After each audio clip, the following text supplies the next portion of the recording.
I just want one day that I can feel important and special and like I matter, even if I really don't.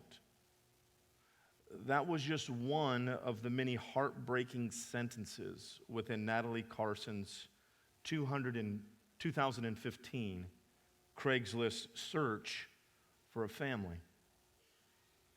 One family she was looking for that she could rent on her birthday. She has spent as many birthdays as she can remember alone. And she says this, she usually tries to sleep through her birthday. In her ad, she writes, I can pay up to $8 an hour for a family that will spend time with me. She was 20 years old when she posted her ad. She explained to the newspaper after being called about the ad that she aged out of foster care, was never adopted, so she spends holidays and birthdays alone. She was hoping someone would respond to her ad and take on the task of keeping her company for just one birthday. What she wasn't expecting was an overwhelming amount of response and national attention. Thousands of replies via email, and some families even offered to fly out to Colorado where she lived to visit with her and bring her gifts. Carson said this, I felt like having one day where it was okay that it was about me. It was my birthday. I don't have this big elaborate plan or anything.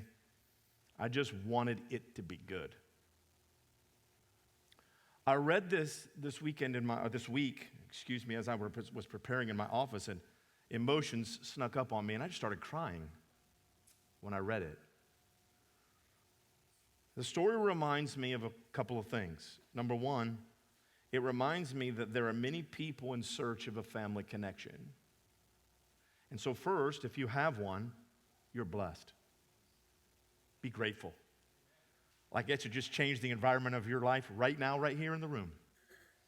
Someone gave you a card. Someone spent time with you. Someone went to dinner with you on your birthday. You're blessed. Doesn't matter who didn't, it matters who did. Right? And so there are many people in search of a family, number one. And number two, it was a reminder for me that there are many people willing to fill the void of those who don't have family. If we want to change our society and our nation, this has the power and the potential to turn it. I'm calling for reinforcements, and the topic of this sermon is going to center around the idea of family, or what kind of help each of us needs, and how we can help other people in our sphere of influence win and succeed in life through their families. Matthew chapter 7 has been kind of a text for us during this series. Talks about two different people, how they built their life. Therefore, everyone who hears these words of mine and puts them into practice, so it's not just the hearer, it's the doer who ends up wise and getting the results. It's like a wise man who built his house on the rock. The rain came down, the streams rose up, the winds blew and beat against that house, yet it did not fall because it had its foundation on the rock. But everyone who hears these words of mine and doesn't put them into practice, in other words, they ignore them. They think they have a better idea, a better solution, a better plan, a better way. Any one of us who will fit into that category, this is our future. We're like a foolish man who built his house on sand. The rain came down, the streams rose up, and the winds blew and beat against that house, and it fell with a great big crash. Every wise decision that we make is one step toward building our lives on the firm foundation. And this is how Jesus compares our lives. He compares a man who built his life on a rock, that it would provide stability for us. We may not see immediate results, but imagine with me, I know a couple of you are in the process of building a home right now. And think about the building of a new home. No one expects a house to be completed only once the foundation is poured. Very few parties are thrown for foundation pouring.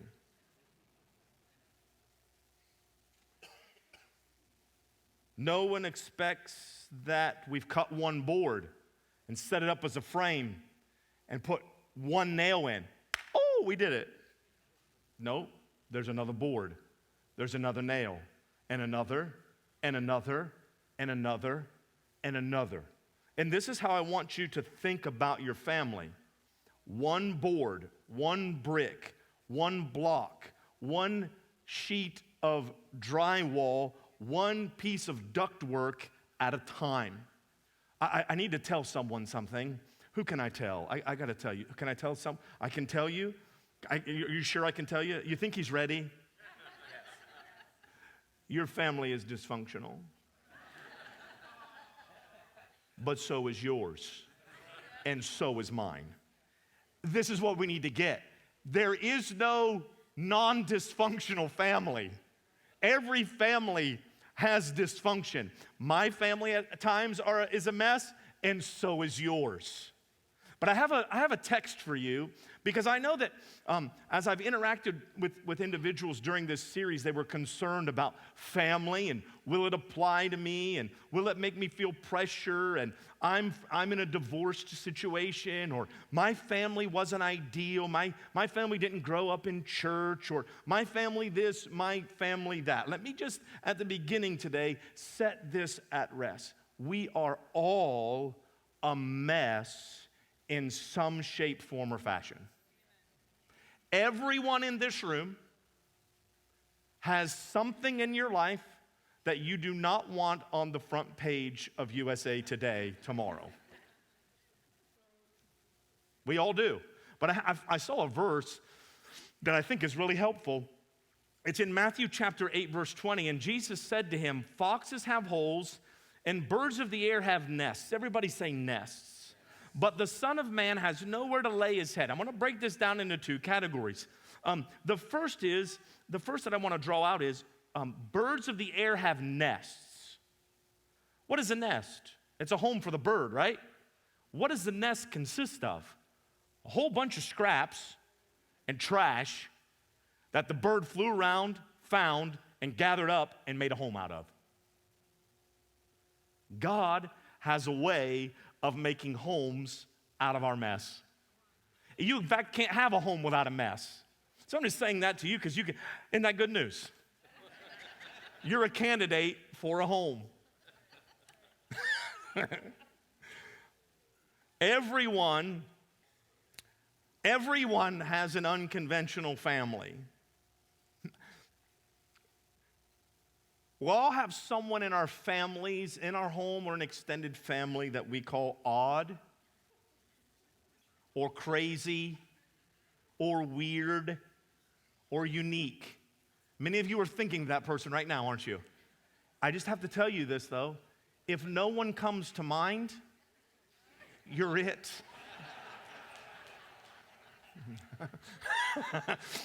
You're it. And that's okay. Here's the problem with family, I think, in my estimation. The biggest problem with family is you didn't get to choose them. You didn't get to choose them.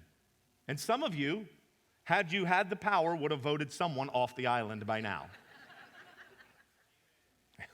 Thank you, brother. The reason why he's sitting in the back, he's been pushed to the recesses of society.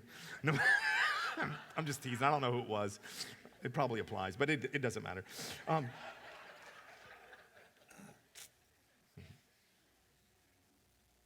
We don't get to choose the family that we're born into. And I want to tell you this for a reason.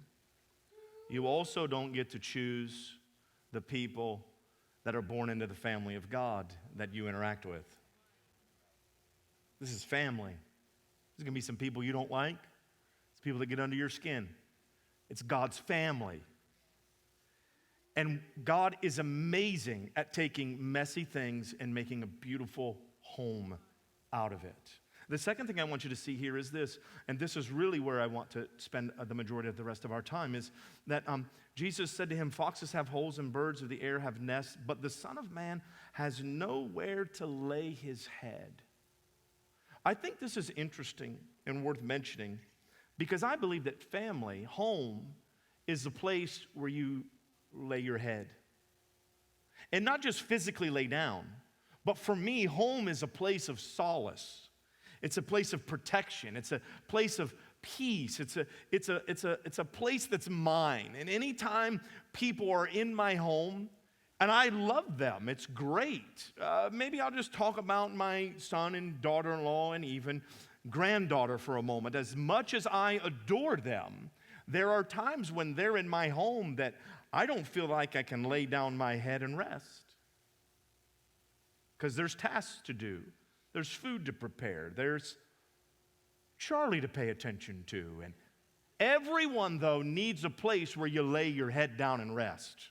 And I think that's what is necessary to talk about today in our families, that when you do go home, that you, not all the time, but sometime, you have a moment where you can lay down your head and you can rest and not care about any of the worries of life. Doesn't that sound like a nice thing to have from time to time? As we embark on this discussion, I'm going to focus on three areas. Three areas of support that every family needs: economic, social, and spiritual.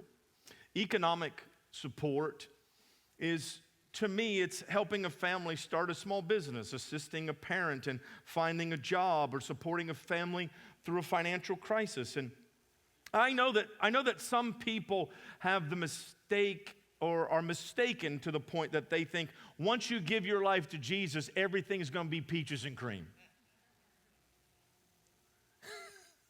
You think you give your life to Jesus and the Jesus bus is going to come and pick you up and take you to Happy Land. That might be true some of the time, but here's what I've found. While I'm at the bus stop waiting for the Jesus bus, I get hungry. I get tired. I lose attention. And I need some types of things to help get me through. You don't have to like it, but I think you'll agree that money is necessary, and everybody in this room needs stuff. I've walked alongside of people grieving, and my wife and I, we have life insurance, and she insisted that I get it, and so I did, and I didn't like talking about that. I didn't really like talking about that, and she never really said this, but she's basically saying, Josh, when you're gone, I'm going to need some stuff. I'm going to have some economic support. And I'm thinking to myself, that's your freaking problem. I'm dead. You better find you a man. You better do something and leave me out of it, right? I'm thinking, that's your problem. But I've walked alongside of people who've passed away, and sure enough, time goes by, they got to go to the bathroom. They need a house. They're going to get hungry eventually. They need food. Every single one of us needs economic support. And there's a beautiful text in Acts chapter 2 that says, all the believers were together and had everything in common. They sold property and possessions to give to anyone who had need. They understood that families needed economic support. And the act of unity wasn't about giving and receiving alone.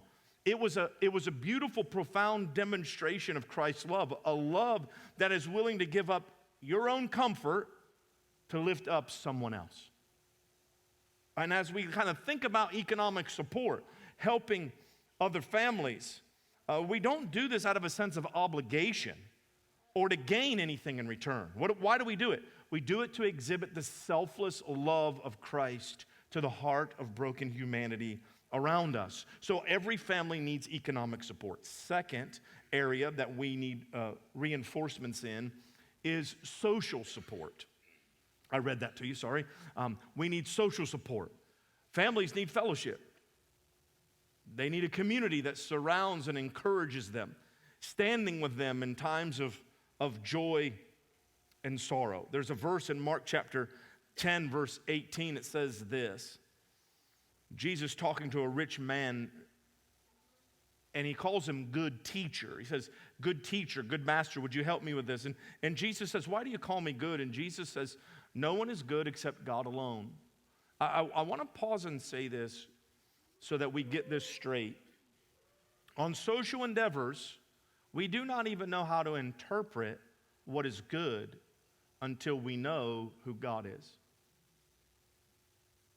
We can label certain things good, and they can sound good, and they can maybe even feel good. But the social support that individuals need, I think, is really represented in the story of Ruth and Naomi. Ruth, a Moabite woman, was married to Naomi's son, and after Ruth's husband and father-in-law died, she was left with just her mother-in-law.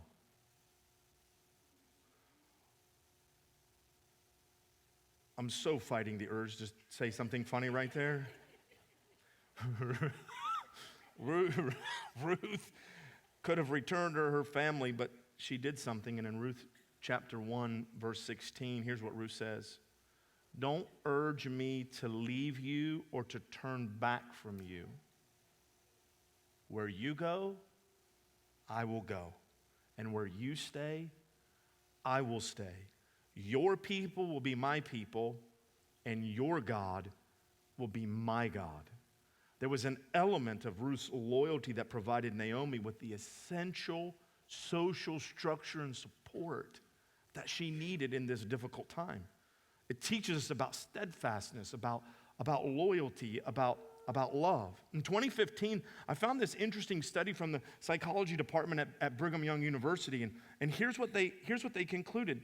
They found and pointed to isolation as the greatest factor in determining early mortality. What's that mean? People without social support die at a younger age than people with it. And I think that's incredible, because that is one of the purposes of the church, is to provide one another in our families with social support, with support for young people, to help you raise that young individual, to determine what values you find necessary and important, and then to support those. And I've watched so many people launch out into new endeavors without social support. And it's not meant to be a judgment or a criticism, but they didn't measure whether or not they had enough social support to get the job done, and they ended up not accomplishing what they wanted to do because they didn't have this. Families, let me encourage you about something. Especially as economic climates get more challenging. Before you make a decision to take a high-paying job in another region, you better ask yourself, do you have the social support to help your family stand? Because the economic support alone won't get you all the way there. I've watched people do that, and I've wanted to say, no, don't do that, but I didn't really have the backdrop or the relationship with them to tell them that, and I didn't want them to fail. But when you take those steps, ask yourself the question, is there a church family there to support me? Is there a social system there to support me? Do I have people that will say, your people are my people, and your God is my God? Or are you going off someplace all by yourself and costing your family? It's too high of a price to pay, and I love you enough to tell you, don't make the mistake of launching out without the necessary social support. People without social support are more likely to die at a younger age, and the same is true, I've observed. I said all that to say, the same is true spiritually. You can starve spiritually without social support, without someone who's really got your back. If we're not building relationships and helping each other grow, we're starting down a road that leads to spiritual weakness and death. And it brings me to the final point, and I'm going to have Daniel come and help me. And I think this might be the most significant one for us to discuss, which is spiritual support. Y'all doing okay? You give me 3 or 4 more minutes? Okay, good. Our ultimate purpose is to know Christ and make him known. How many of you agree with that? Okay? By helping families in their spiritual journey, we are investing in the most significant and eternal aspect of their lives when we look at the spiritual support. In the book of Timothy, let me just turn there and take the time to turn there, 2 Timothy. I think I can find it. How many of you hope I can find it? 2 Timothy 1:5. Here's what Paul says to Timothy. He says this, when I call to remembrance the genuine faith that is in you, which first dwelt in your grandmother Lois and your mother Eunice, I am persuaded that it's also in you. Paul reminds Timothy that he got where he got spiritually, not on his own, but with the help of his family. And I can almost guarantee you, there are multiple individuals in this room and watching online, that the reason you're still alive and thriving spiritually is because either grandmama or mama or both were praying for you. Or granddad and dad were praying for you. My mother's prayer life, I worked that poor woman over the top on her prayer life. I should be dead a few times over, and I'm convinced I'm not dead physically because she prayed me out of dead. I'm positive. 16 years old, temporary tags on a brand new candy apple red Nissan 300ZX T-tops with a 5-speed, a digital dash, and a CD freaking player in it. Too fast for me. Wrapped around a telephone pole. You can go down Price Road and look at Bible Baptist Church, and that pole still leans today in my honor. You can look. It leans. Spun that car out, hit that thing, car was demolished. Mama prayed me out of that. Wherever you are spiritually, I guess I just am trying to say, you didn't get here economically by yourself, you didn't get here socially by yourself, you didn't get here spiritually by yourself, and neither did I. We needed those reinforcements. We're called, though, watch this, we're called to be Lois and Eunice to other families. I've asked this of you and put this out there in front of you, that the idea that you've got to get used to parenting children you didn't give birth to, because spiritual support matters.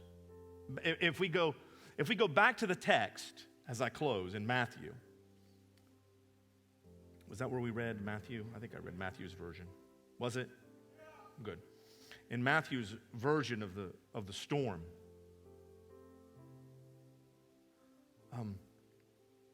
I thought about something that I hadn't thought of before. Maybe you haven't either, but if you have, just bear with me. I thought about this in the story of him building the house. We don't know how much time passes from the time he got it built until the storm came.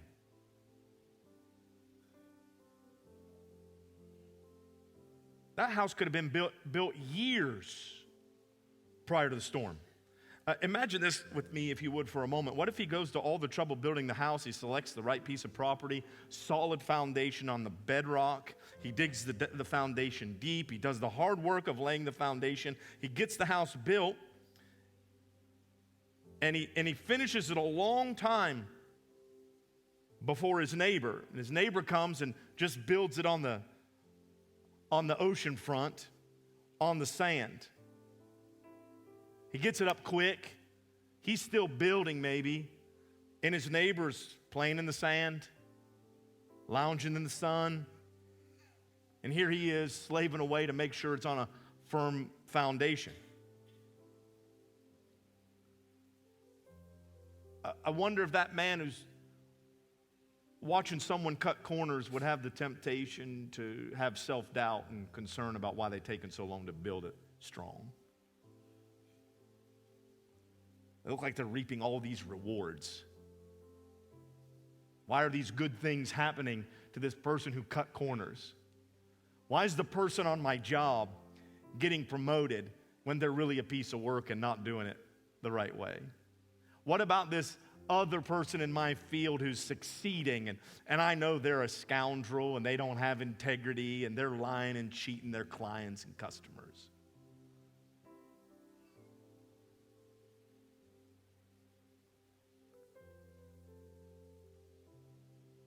I hate to be the bearer of this news, but sometimes that's how obedience is. You obey and do it the right way and watch people who are doing it the wrong way seemingly succeed. Now, we're not against anyone, but can I tell you something? Preparation time is never wasted time, and every time you build on a strong foundation and do it God's way, listen very carefully,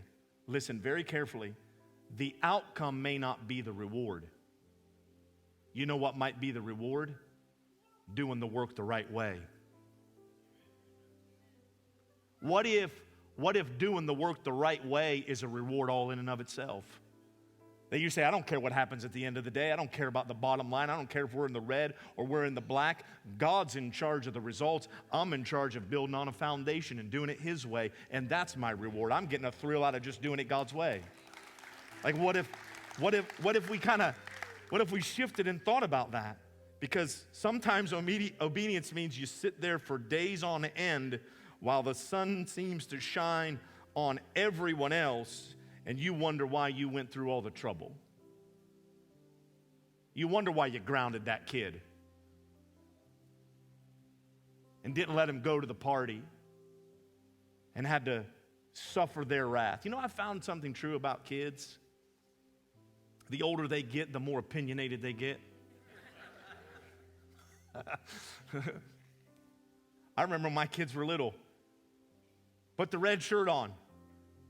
Put the blue jean dress on. Okay.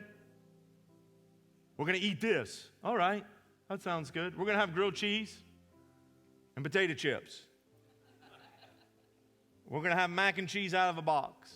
Okay, that sounds awesome. But I noticed as everybody got older, they all got opinionated, especially on food.